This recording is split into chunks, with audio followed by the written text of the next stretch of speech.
સાબરકાંઠામાં બીઝેડ કૌભાંડ મામલે સીઆઈડી તપાસનો ફરી એકવાર ધમધમાટ જોવા મળ્યો છે। હિંમતનગર, બાયડ અને પાલનપુરથી 3 શખ્સોની આ કેસમાં કરાઈ છે હાલમાં ધરપકડ।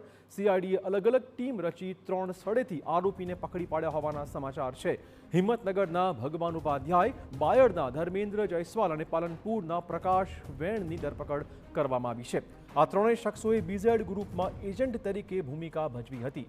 એજન્ટ તરીકે અનેક રોકાણકર્તાઓના રૂપિયા બીઝેડમાં રોકાણ કરાવ્યા હતા। એજન્ટની સામે હવે કાર્યવાહીનો તબક્કો શરૂ થતાં ફફડાટ ફેલાઈ રહ્યો છે। હજુ પણ અનેક એજન્ટ ભૂગર્ભમાં હોવા દરમિયાન સીઆઈડી દ્વારા આ પ્રકારની કાર્યવાહી, ફરીવાર બીઝેડ સાથે સંકળાયેલા શખ્સોમાં કાર્યવાહી મુદ્દે ફફડાટ ફેલાયો છે।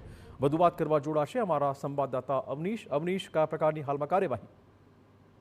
ચિરાગ, વાત કરવામાં આવે તો જે પ્રકારે સીઆઈડી ક્રાઇમ દ્વારા કાર્યવાહી હાથ ધરવામાં આવી છે તે પ્રકારે જે એજન્ટો ભૂમિકા નિભાવી હતી એજન્ટ તરીકે તેવા શખ્સોને સ્કેન કરવામાં આવ્યા હતા। તેવા શખ્સો પૈકી આ 3 જે શખ્સો છે તેઓની ધરપકડ કરવામાં આવી છે। સીઆઈડી ક્રાઇમની ટીમોએ અલગ અલગ સ્થળેથી આ 3 શખ્સોની ધરપકડ કરી છે। એક હિંમતનગરના ભગવાન ઉપાધ્યાય, આ ઉપરાંત ધર્મેન્દ્ર જયસ્વાલ જે બાયડનો હતો, અને ત્રીજો એક શખ્સ હતો જે પાલનપુરની અંદર હતો, પ્રકાશ વેણ નામનો। આ 3 શખ્સોની ધરપકડ કરી લેવામાં આવી છે। 3ની પૂછપરછ કરવા માટે સીઆઈડી ક્રાઇમની ઓફિસ ગાંધીનગર ખાતે લઈ જવામાં આવે છે અને તેઓને 3ની પૂછપરછમાં હજુ પણ કેટલા એજન્ટો સંકળાયેલા છે જે ભૂગર્ભમાં રહેલા છે તેમને પણ પોતાના રડારમાં લઈને તેઓની પણ ધરપકડ કરવાનો તબક્કો જે છે તે શરૂ થઈ શકે છે।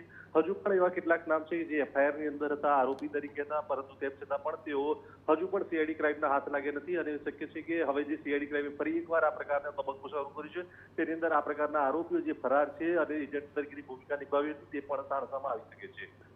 ધન્યવાદ અવનીશ તમામ જાણકારી બદલ। તો હવે એજન્ટમાં ફફડાટ ચોક્કસ ફેલાયો છે। હાલમાં 3 એજન્ટ પકડી પડાયા છે। વધુ કેટલાક એજન્ટો સુધી પહોંચવા પણ સીઆઈડીની ટીમ પ્રયત્નશીલ છે।